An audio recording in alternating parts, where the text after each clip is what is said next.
All right, you're not going to want to miss this monologue. I've been thinking about it for 3 days. I want to do some math with you. And I hate math, by the way. This year's budget is about $3.6 trillion for the federal government. It's stunning. The deficit this year alone is predicted to be $1.65 trillion. The deficit for last month alone, February, was $223 billion. And the Republicans propose only $61 billion in cuts, and the Democrats propose another $6.5 billion, which is actually $4.7 billion, according to the Congressional Budget Office. They even lie about their minuscule proposed quote-unquote cuts. That's paperclip money for the federal government. Now, does this sound to you like anyone is serious about cutting spending or cutting the deficit, let alone cutting the debt? If every penny of the Republican proposed $61 billion in cuts is adopted, the deficit this year will be an astounding $1.6 trillion. The continuing resolution agreed to by the Republicans last week includes $105 billion in funding for Obamacare, as Michelle Bachmann pointed out the other day. That money, which is creating the infrastructure for Obamacare in the bureaucracy, is hidden and dispersed throughout all kinds of spending accounts throughout the federal government. It's being spent right now, and they're doing it this way to deceive you and to conceal it from you. And the Republican continuing resolution does not cut one penny of it. In fact, it doesn't even address it. Now, I could sit here and tell you that Speaker Boehner, a majority leader in the House, Cantor, and McConnell on the Senate side are doing a real bang-up job. I could sit here and do what the other hosts do and put a smiley face on the new House majority, but I'm not going to lie to you. I'm not going to lie to my kids. This is weak, and it's unacceptable. Boehner carefully selected his team and put him in these committee chairmanships. He wants no dissent from within the Republican ranks in the House. He so far has succeeded in keeping tight control over those freshman members who we sent to Washington to reverse our current course. And I'm frankly very unimpressed with this Republican leadership. Boehner has said over and over again, so even Obama can hear him, anyone can hear him, he opposes shutting down the federal government. Says he's not going to do it. Okay, fine. Now what are you going to do? What are your negotiating points? You just surrendered the biggest one. Oh, I know. We're being told that this year is half over and that this budget really isn't a Republican budget. What does that mean? Half a year? They will have been in office 9 months come September. That's the end of the fiscal year. Of course it's a Republican budget. So in Washington, they're fighting over the difference between $61 billion and $6.5 billion, which is really $4.7 billion. The Republican versus the Democrat cuts, quote unquote. So what kind of debate is this?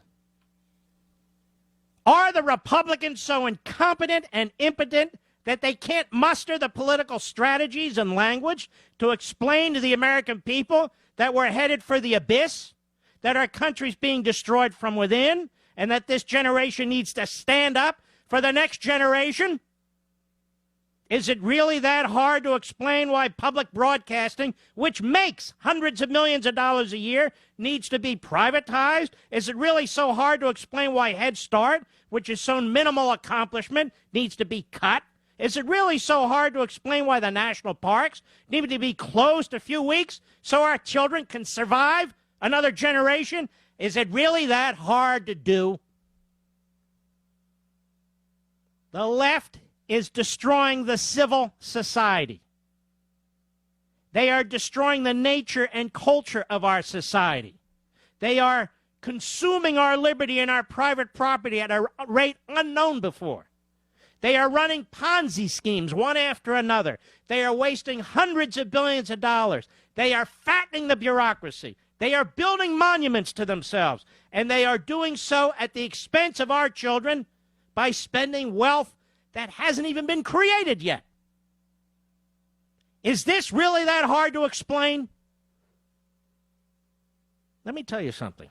Boehner, Cantor, McConnell, the rest of the GOP leadership in Congress had nothing to do with the Tea Party movement. They were resigned to minority status for decades to come. We, the people, we rose up. We said no more. We did the hard work. We rallied. We protested. We organized. We voted. And it just so happens that these men were in the right position to benefit politically. They now have more power than they would otherwise have had, but for you. We're not some group to be managed. We're not some fringe group. We're not to be disrespected. We're the heart and soul of this nation. And we can just as easily take down the Republican leadership and the Republicans as we built it and them up. We don't have time for these games anymore. And we are not impressed with the symbolism and the empty words. Well, the Republicans only control one house, they tell us. Isn't that what Boehner tells us? So they can only do so much. We're not stupid. We know that. But what can you do? That's not an excuse for timidity. How could you possibly agree to a continuing resolution that funds Obamacare? Yet that's exactly what you voted on in the House because you don't want a confrontation with Reid and Obama about closing the government. How do we know this? Because you keep telling us that. The American people don't want Obamacare. How many damn ways do they have to tell you this? Now, it's time for some of you freshman Republicans who we voted for, who we supported with our donations, to break out. We don't hear from you. It's time for you to object and to demand rather than become reliable votes for the Republican leadership. It's time for you to be heard and to become a factor in this city. There needs to be thunder on the right. There needs to be a rebellion within the House Republican caucus. And it has to be remembered that Ronald Reagan took on the Republican Party. He led a rebellion against the Republican Party. He called for a new Republican Party. He was opposed by the National Republican Committee. He was opposed by the longtime Republican office holders. He was opposed by the Washington elite. Just like you will be. So what? Who cares? And the Tea Party movement didn't hand you Republican leaders your new power so you could get new offices and have interviews with 60 Minutes and Leslie Stahl. We gave you power to change the course of this nation, to reestablish constitutional government, and to protect our families, now and in the future, from a form of government that will enslave our children to debt and torment our children endlessly. And what are you doing? You're not doing enough. You Republican freshmen, you're not being heard out here. You're not making progress. You're allowing yourselves to be manipulated. You're fighting over crumbs. We can't hear you. We can't see you.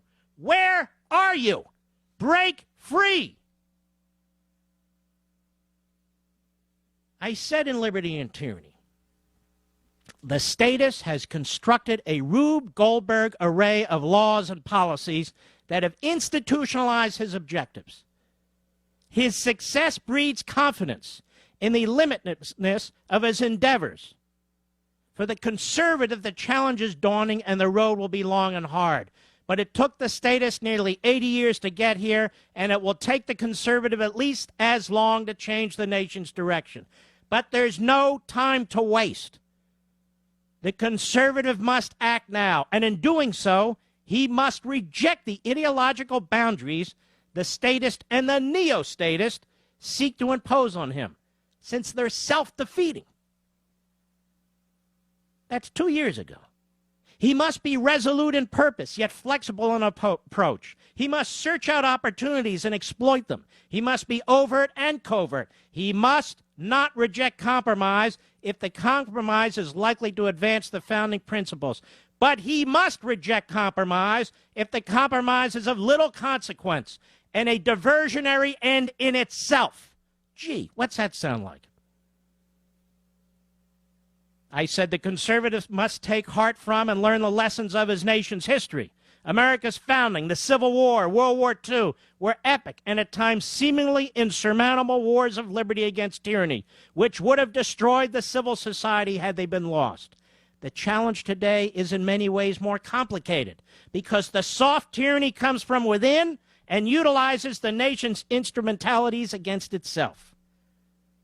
However, it is also a bloodless struggle and therefore should enlist all conservatives with the courage of their convictions. So what's happening? More timidity. As for the Democrat Party and its leaders, what is their ultimate goal? How much spending is enough? How much government is enough? When will we know? How will we know? When it's too late? Are they so devoid of morals and common sense that they don't see the road to hell they are paving with China's money and money from future generations? Are these people so hate-filled against their own country and fellow citizens and so committed to a mindless cause that they are enthusiastically committed to our evisceration?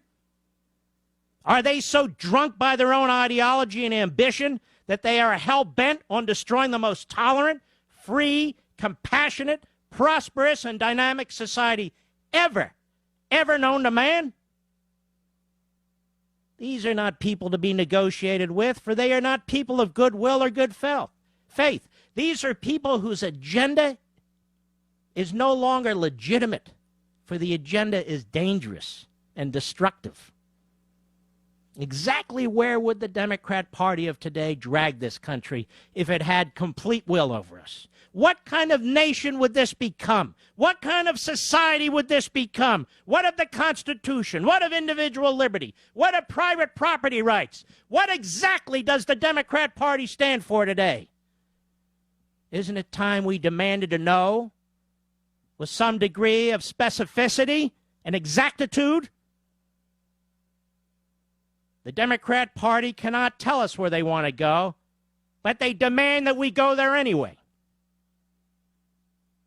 The Democrat Party lacks voices of reason, voices of statesmanship, courageous voices of opposition to self-destruction.